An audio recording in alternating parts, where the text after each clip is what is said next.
아기처럼 울어주는 기분 좋은 아침입니다. 오늘 나는 내 안의 소리를 얼마나 들을 수 있을까요? 어서 오세요. 더스토리 방송 명사초대석 시작하겠습니다. 초대 손님으로 등대교회 이수아 목사님을 모셨습니다. 네. 목사님, 우리 인사 한번 하시죠. 청취자분들을 위해서. 청취자 여러분 만나서 반갑습니다. 저는 김포에서 등대교회를 섬기고 있는 이수아 목사입니다. 네, 목사님 환영합니다. 고맙습니다. 네. 네. 김포라고 하면 좀 네. 거리가 되잖아요. 거리가 되죠. 새벽부터 오셨겠습니다. 집에서 7시에 출발을 했습니다. 이야, 잘하셨습니다. 그 과정 속에서도 네. 목사님이 이제 어떤 마음으로 오셨을까 하는 생각을 잠시 상상해 봤습니다. 맞습니다. 1시간이든 2시간이든 이렇게 우리가 그 거리에 올 때 다양한 생각들을 하고 오는데 우리 목사님은 설레이는 마음으로 오셨다고 하셨잖아요. 네. 그런 표현을 하셔서 그런지 목사님하고 지금 제가 앉아있는 저도 약간의 설레임이 있습니다. 많이 설레주십시오. 등대교회 목사님이시고 또 시인이시잖아요. 네. 네, 시인하면 왠지 가슴이 따뜻해지는데 요즘에 또 어떻게 시간을 보내고 계시는지 궁금해지네요. 이런 말이 있더라고요. 네. 예술가는 네. 특별하지 않는 것에서, 평범한 것에서 네. 비범함을 발견하는 사람이 바로 예술가다. 예술가다. 이런 말이 네. 있는데 저는 모든 것이 새롭고 모든 것이 아름답게 보입니다. 우리 교회가 있는 자리가 네. 시골인데 네. 날마다 아침마다 새소리에 눈을 떠요. 그쵸. 그래서 제가 멘트를 까치가 네. 아기처럼 울어대는 기분 좋은 아침입니다 했는데 그 멘트 마음에 드셨겠네요. 그럼? 아주 마음에 듭니다. 네. 까치는 네. 기쁨의 소식을 전해주는 맞습니다. 새잖아요. 네. 까치가 울면 즐거운 일, 좋은 일이 온다고 네. 그날부터 하루 종일 기분이 좋아지는데 까치 울음소리를 아침에 들었거든요. 그런데 네. 오늘따라 네. 아가의 울음소리 같았어요. 근데 아가의 울음소리는 기분 나쁜 게 아니라 기분 매우 좋은 너무 거잖아요. 좋은 소리죠. 행복한 소리잖아요. 그런데 우리 등대교회 그 환경이 그렇군요. 네, 새소리, 네. 물소리, 바람소리, 또 단풍꽃 이런 것들로 가득한 그런 곳이 네, 등대는 바다 망망대해에서 나의 길을 인도해주고 나침반이 되어주는 게 등대잖아요. 그렇죠. 저도 개인적으로 등대를 굉장히 좋아해서 음. 이렇게 강의하다가 마지막에는 나는 너의 등대야 라고 이제 우스갯소리를 하는데 할렐루야. 등대교회 이렇게 이름도 예쁘지만 또 의미가 있을 것 같아요. 네, 등대교회. 그렇습니다. 네. 말씀하신 것처럼 네. 등대는 망망한 바다에 홀로 서서 네. 그 홀로 서 있다는 것이 외로움이기도 하지만 네. 또 기다림이기도 하거든요. 네, 기다림. 그래서 그 기다림을 위한 외로이 서 있음인데 네. 망망대 바다에서 네. 그 등대는 멀리 길을 떠났다가 바다에 먼 길을 떠났다가 무사하게 돌아올 수 있도록 무사하게 귀환할 수 있도록 그 길을 지켜주고 빛을 비춰줘서 길 안내를 해주는 것이 등대잖아요. 네. 등대에 그런 깊은 의미가 있는 줄 저는 또 한편으로 더 하나 배웁니다. 모든 이들에게 네. 희망을 찾아주는 것, 길을 찾아주는 것, 영혼을 밝혀주고 그런 것이라 그랬는데 특별하게 우리 이제 목사님이 등대교회 소개를 좀 해주시면 뭐 성도님들 자랑하셔도 되고 아까는 주변 환경을 자랑하셨잖아요. 그렇다면 좀 더 이제 안으로 들어와서 등대교회는 이렇습니다라고 마음껏 자랑해 주셔도 되겠습니다. 저희 등대교회는 그 지역에 하군 삼리에 세워진 최초의 교회이기도 합니다. 그래서 이 등대 이름처럼 저희 교회가 처음에 13년 전에 개척을 했을 때 가로등도 없었습니다. 아스팔트도 깔려 있지 않는 맨 땅이었어요. 비포장도로? 비포장도로.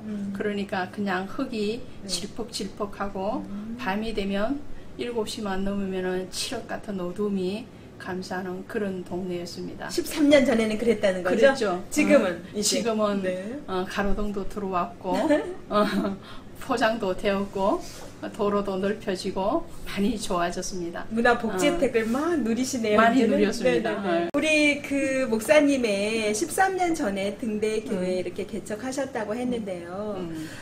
종교관이라고 해야 될까요? 사명이라고 해야 될까요? 어떤 계기가 있어서 이렇게 이제 그 그렇죠. 목회를 하시게 되셨을 것 같은데 그 이야기 좀 들어볼까요? 제가 돈을 벌겠습니다. 돈을 벌어서 네. 교회 없는 땅에 교회를 개척하겠습니다. 그렇게 했거든요. 그래서 직장을 갔어요. 네. 근데 돈 벌기 위해서. 돈 벌기 위해서. 교회 지으려고. 그렇죠. 네. 그래서 개척을 해야 된다면 네. 이 도시에는 너무 많은 교회가 있습니다. 위층에도 있고 아래층에도 있고 옆집에도 있고 앞집에도 있고 골목마다 교회가 있고 너무너무 많은데 아직도 교회 없는 동네가 있을 텐데 네. 그 교회 없는 동네로 저를 보내주세요. 그러면 거기에서 제가 하나님 앞에 헌신하겠습니다. 그렇게 소원을 했어요. 그래서 가게 된 것이 하군산리 등대교회입니다. 목사님 말씀 속에서 갑자기 제가 겸손해지고 고개가 숙여집니다. 아유, 너무 훌륭하시고 아닙니다. 존경스럽습니다. 네. 더 겸허하게 정말 누군가를 위해서 꿈을 만들어야 되겠구나. 보통 꿈하면 내 자신을 성장시키는 과정의 하나의 지침으로 보통 사람들이 삼잖아요. 그렇지만 저희 더 스토리 방송도 지역사회를 위한 그런 꿈이 있긴 하지만 목사님의 그 꿈을 들어보니까 좀 더 이제 내 안의 꿈보다는 희망적인 함께 어우러져서 같이 손잡고 갈 수 있는 꿈을 다시 수정해야 될 것 같아요. 하여튼 너무 감사합니다. 이런 멋지신 목사님, 이런 훌륭한 목사님을 더스토리 방송 명사초대서 초대 손님으로 모실 수 있어서 아까 설레었던 거 맞네요. 네. 그러셨구나. 또 어린 시절 시골이라고 얘기하셨는데요. 지금은 시골이라고 하지만 굉장히 많이 좋아졌단 말이에요. 그렇다면 우리 라떼, 요즘 보통 라떼, 그때는 그랬어. 그 어린 시절로 한번 소환해 볼까요? 어떠셨어요, 어린 시절?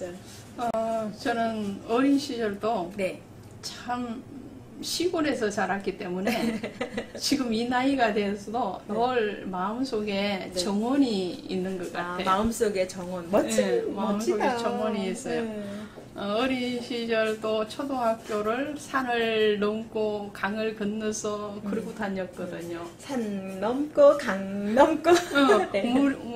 장마철이 되면 물이 너무 넘쳐서 아버지가 등에 업고 그걸 강을 건너주고 또 가시고 또 산을 지나면서는 진달래꽃을 따먹고 아카시아 꽃을 따먹고 그리고 전혀 이 젊음 속에서는 상상이 안 가는 장면을 얘기하시고 계시는데 혹시 어디 그 수필이나 소설에서 이렇게 읽었던 걸 지금 얘기하시는 건 아니죠? 제가 주소를 말씀드릴 수도 있습니다. 지금도 그곳은 그렇습니다. 그런데 너무 유년 시절이 물론 배고프고 육적으로 보면 배고프고 가난한 집이었습니다. 그런데 그 가난을 덮을 수 있고 충분하게 채울 수 있는 그런 자연이 있었고 그 자연과 호흡할 수 있었기 때문에 마음이 한 번도 뭐 모나거나 갈라지지 않았던 것 같습니다. 그것이 너무 고맙죠. 저는 그래서 참 태어나면 시골에서 좀 자라봐야 되겠다. 흙을 좀 만지고 모내기도 좀 해보고. 목사님의 어린 시절의 시골은 지금은 없어요. 모내기도 기계로 다 하고 하죠. 깜짝 놀랐습니다. 제가. 우리 목사님이 마음속에 정원을 이렇게 품고 계셨잖아요. 어떻게 보면 그때부터 등대교회가 이렇게 세워지기까지 뭔가 이렇게 예견된 듯한 그런 생각이 듭니다. 참 아름다운 마음의 정원이 지금도 계속 찾아서. 예. 고맙습니다. 네. 이렇게 목사님의 삶을 어린 유년 시절부터 지금까지 뭐 앞으로도 계속 지탱하게 하는 힘이 물론 이제 목사님이시니까 하나님이라고 말씀하시겠지만 있으실까요? 이렇게 내 삶을 이렇게 행복하게 지탱하게 해주는 힘, 멘토 뭐 이런 것들이. 첫 번째는 이제 부모님을 비롯한 이 지금 제가 말씀드리는 이런 대자연 속에서 많이 호흡을 하고요. 네. 그 다음에 특별한 고마우신 분, 멘토라고 하면 네. 중학교 때 교장 선생님이셨던 박석홍 교장 선생님이십니다. 그 박석홍 교장 선생님이 중학교 때 교장 선생님이셨는데 제가 중학교 때 막 방황을 하던 시기가 딱 1년이 있었습니다. 이 모습으로 방황하셨단 말이에요. 네. 친구와의 그때는 사춘기잖아요. 네. 중학교 2학년 때니까 네. 사춘기 때 친구가 정말 부모보다도 더 좋았던 그 시절인데 그 친구와의 어떤 약속을 지키면서 제가 공경에 처한 적이 있어요. 어떤 거냐면 그 친구가 중간고사 중간고사를 봐야 되는데 그 친구와 제가 그 학급에서 성적이 1등, 2등을 왔다 갔다 하는 그런 경쟁하는 사이였습니다. 그런데도 굉장히 친했는데 그 친구가 그렇게 얘기를 하는 거예요. 오늘 이번 중간고사는 백지 시험을 우리 둘 다 내자고 그렇게 제안을 하는 거예요. 백지 시험을 내면은 빵점이지 않습니까? 그러면은 뭐 1등은 고사하고 완전 밑에죠. 그리고 그걸 저는 별 생각 없이 그렇게 하자고 그랬어요. 목사님만 그걸 실천하시고 그 친구는 실천 안 하셨죠. 안 봐도 비디오야. 그래서 시험 때가 됐는데 이 백지 시험을 선생님 앞에 낼 용기가 없는 거예요. 어떻게 백지 시험을 내겠어요. 그 백지 시험을 내기로 했는데 낼 용기는 없으니까 제가 방법이 뭐냐면 학교를 안 가는 거였어요. 근데 제가 시골이다 보니까 중학교 때부터 자취생활을 읍내에서 했거든요. 읍내에서 자취생활을 하는데 학교를 가야 될 애가 그것도 시험날 학교를 안 가고 저는 뒷산으로 올라갔어요. 산으로 올라가서 산에서 들어 누워서 하늘 쳐다보고 있었단 말이죠. 그러고는 시험이 끝날 시간 좀 돼서 내려왔어요. 그때 그 사건으로 목사님은 이제 방황을 하기 시작했잖아요. 친구와의 그렇죠. 약속을 이제 목사님은 지켰고 그 친구는 안 지켰잖아요. 그래서 이제 그 방황이 시작됐는데 그 방황의 끝 교장 선생님이 이렇게 교장 선생님이 줬나요? 잡아줬어요. 교장 선생님. 모든 사람들이 그날로부터 저를 문제아로 딱 찍어놨는데 참 위험한 애다 이렇게 딱 찍었는데 그 교장 선생님은 아동문학가셨고요. 또 소설을 쓰시는 분이셨고 또 장로님이시기도 하셨는데 그분이 매일 저를 교장실로 불렀어요. 저를 책망하기 위해서 부른 것이 아니고 저의 얘기를 들어주시고 또 저에게 글을 쓰라. 그때도 시를 쓰고 소설을 썼거든요. 제가 그걸 원고를 들고 오면 그걸 다 그 바쁘신 와중에서 첨삭해 주시고 첨삭을 해주시고 또 지도 정말 어떻게 스승으로서 제자를 어떻게 사랑해야 되는지 또 어른으로서 아이를 어떻게 품어야 되는지를 참 스승님이셨네요. 진짜 선생님이셨어요. 어떻게 보면 아픔이라고 하지만 그 친구에게 매우 고맙다고 하셔야 되겠어요. 그렇죠. 그 계기가 없었다면 그런 훌륭한 스승님도 만날 수도 없었겠고 그렇죠. 또 목사님이 이렇게 집중해서 이렇게 올인해서 문학이라는 그 세계에 또 들어가지 않으셨을 것 같고 되게 가슴 아픈 얘기일 줄 알았는데 되게 해피엔딩이라서 감사하네요. 감사하죠. 그런 훌륭한 스승님도 계셨고 그랬을 때 모든 사람들이 그러니까 우등생이 열등생 문제아로 되는 거는 한순간 한 끗 차이잖아요. 백지 한 장 차이잖아요. 그렇죠. 한마디에 또 그렇게 완전히 추락할 수도 있고 근데 그걸 제대로 봐주신 교장 선생님 참 훌륭하신 교장 선생님이시네요. 그래도 감사합니다. 이 더 스토리 방송을 통해서 한번 감사합니다. 사랑해 해주세요. 교장 선생님 감사합니다. 사랑합니다. 선생님 덕분에 제가 이렇게 밝게 살고 있어요. 감사해요. 사랑해요. 사랑해요. 교장 선생님. 네, 저도 사랑합니다. 사랑합니다. 네.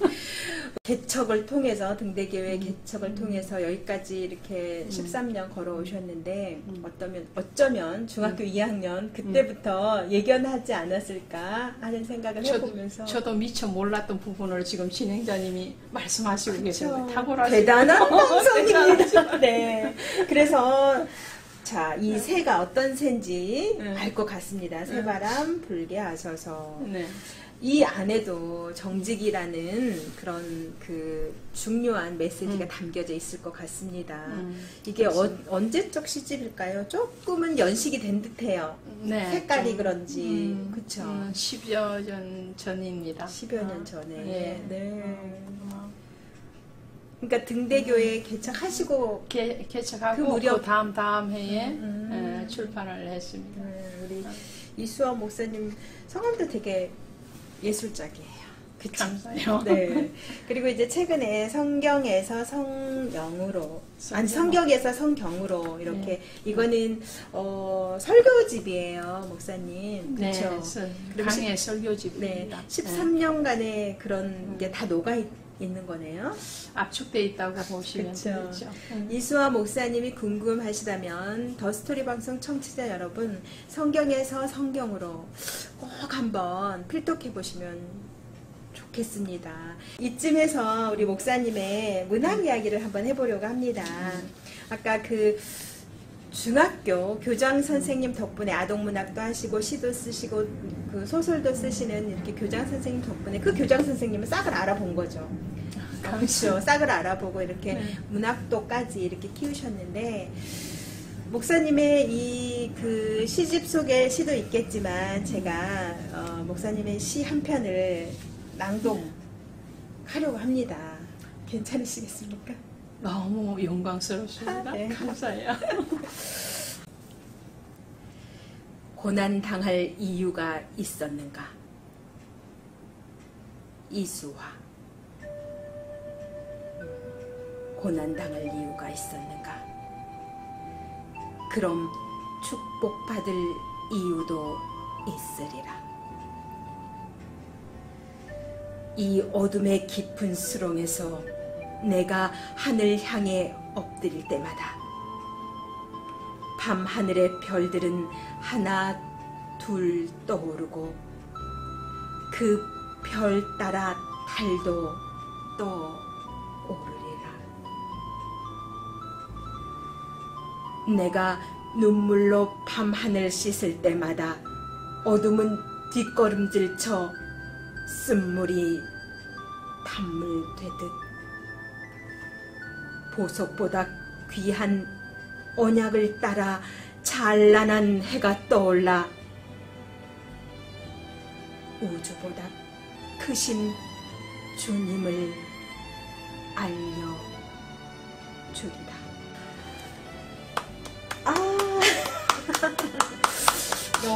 시보다도 아니요. 낭송하시는 분이가 더 잘하시는 것 같아요. 이 목사님의 시를 통해서 1년 보면 고난당할 이유가 있었는가, 그럼 축복받을 이유도 있다고 했는데 참 압축적인 얘기네요. 저는 이제 중2 때 거기로 돌아가서 그랬기 때문에 축복을 받은 거로 이렇게 승화가 되는데 이 시는 어떤 측면에서 이렇게 창작하시게 됐을까요? 제가 이렇게 생각한 게 맞는지. 그 지금 진행자님 말씀하시는 것도 맞고요. 또 제가 교회를 개척하고 정말 교회 없는 땅에다 교회를 개척하면서 여러 가지 어려움들을 경험을 합니다. 그럴 때 그것이 고난 당하는 것이 어떠한 죄 때문에 나의 잘못 때문에 오는 것이 아니고 하나님이 고난을 당하게 하셨으면 그것을 반전시키시는 것도 있으리라는 것이죠. 그래서 달도 뜨고 별도 뜨고 희망을 얘기하는 거죠. 그러네요. 희망, 소망을 올 것이다. 이러니 제가 여기서 멈출 수가 없네요. 우리 목사님의 시 한 편을 더 이렇게 우리 더 스토리 방송 청취자들을 위해서 더 소개해드리고 싶네요. 괜찮으세요? 네. 그럼 이런 중천금 이수화. 한 번 약속한 말에 대한 책임을 지지 않는 심장과 심장의 소리와 상관없는 말의 홍수. 입술의 말과 손과 발의 방향은 어긋나고 그 어긋남에도 당당한 걸음은 오로지 이런의 믿음을 바라다 본 가슴이 허망하다.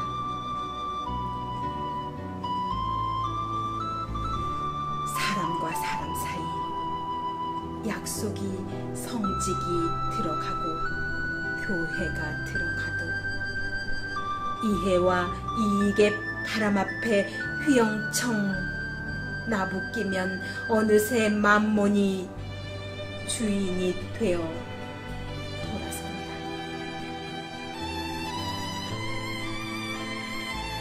말에 대한 책임으로 전전반측하다 아침 해에서 달을 찾듯 그 약속의 끝에 오는 손을 할지라도 단 마음으로 섬기는 이런 중천금이 그립다. 입술을 벌려 쏟은 충성과 감사가 입술을 먹음으로 심장에 새기고 온 영혼으로 몸부림치며 지켜내는 말의 당당함이 행동의 열매를 맺는 신의와 은혜의 만남이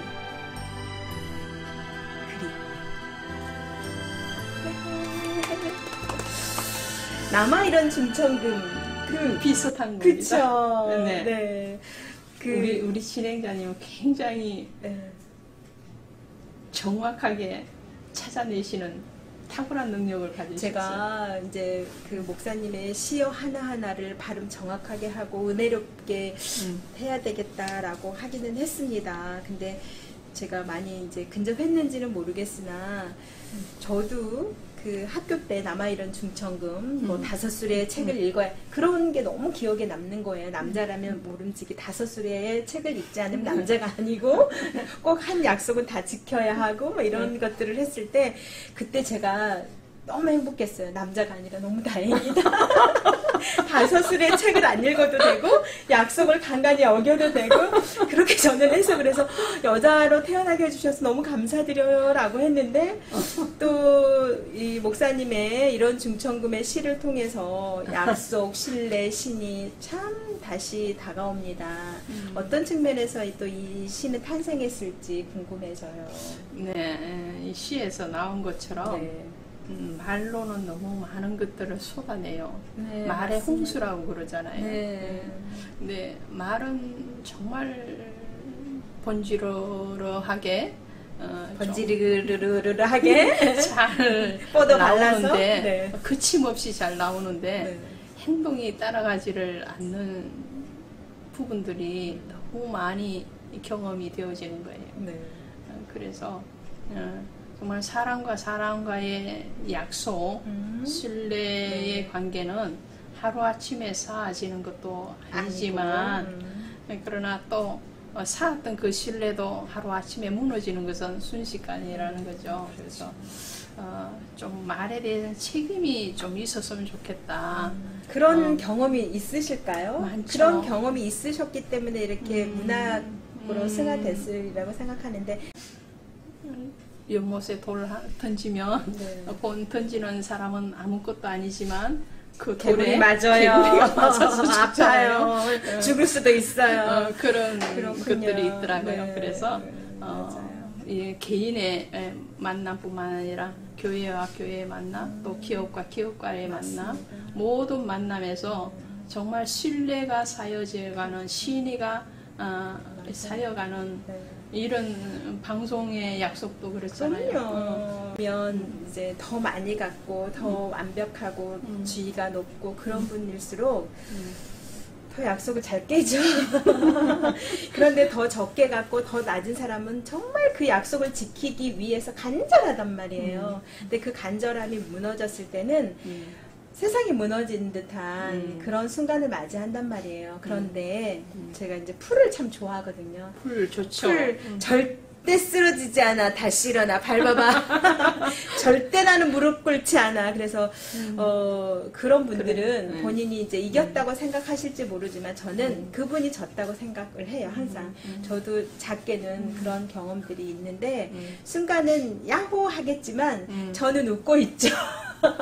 다시 일어나 줄게 라고 하는데 목사님도 또 이렇게 글로 또 표현하면서 다 승화되고 다 이제 그 치유가 돼버리기 때문에 그래도 너무 감사한 일이잖아요. 이게 대화를 할 수 있고 글로 풀어낼 수 있다는 것은 이미 치유가 일어났다는 것이죠. 네, 네. 그게 글 쓰는 사람의 축복이잖아요.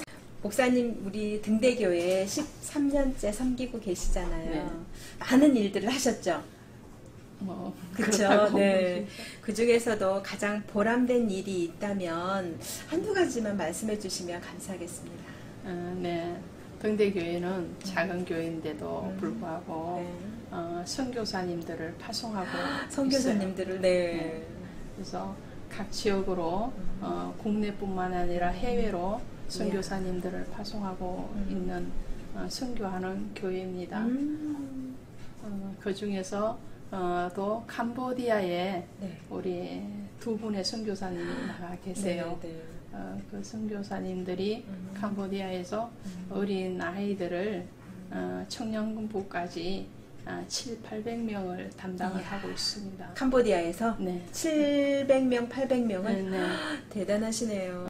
목사님 요즘에 코로나 때문에 다들 힘든 시기를 지내고 그렇죠. 있잖아요. 그렇죠. 교회도 그렇고 다 힘들다고 합니다. 우리 등대교회는 어떻게 이 위기를 극복하고 계시는지 말씀해 주실래요? 저희들은 2년 전부터 네.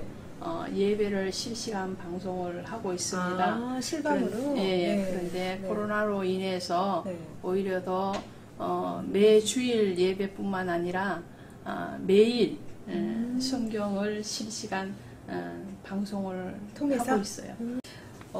목사님은 지금 등대교회 개척한 지 13년 되셨잖아요. 네. 그러면은 결혼하시고 개척하신 거잖아요. 그렇지. 어려움이 참 많으셨을 것 같은데 결혼하셨을까요? 결혼하셨나요? 결혼했습니다. 아, 그렇죠. 그러면 더 힘드셨을 것 같은데 어떻게 가정생활을 결혼하고 네. 신학교를 가고 네. 또 교회를 개척을 했는데 그런데 제가 힘들지 않게 행복하게 네. 누구보다도 네. 행복하게 목회를 하고 있거든요. 그러면은 내조가 아니라 외조를 잘해주신다는 뜻이네요. 그렇죠? 네, 네. 그렇습니다. 저희 남편이시기도 하고 네. 장로님이 네. 전적으로 헌신을 해주십니다. 네. 그리고 즐거운 마음으로 박자를 맞춰서 같이 가주시고 역시 제 아이 둘이 너무 잘 순종해줘서 가정에서 잘 밀어주니까 당겨주고 밀어주고 위로해주니까 행복한 목회자로 할 수 있는 것 같습니다. 소망을 가져라, 행복해라, 이것 또한 지나간다, 또 건강해져라, 행복하여라.